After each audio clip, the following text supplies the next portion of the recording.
ನಿನ್ನೆ ನಿಂತಂಡೆ ಹತ್ತು ಗಾಡಿ ಹೊಡೆದು ಹತ್ತು ಗಾಡಿ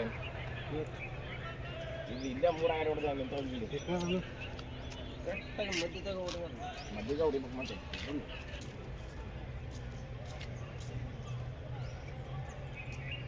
ಸೆಕೆಂಡ್ ನೋಡೋಣ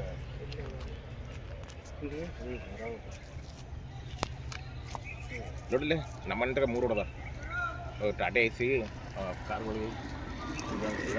ಗಡಿಗೆ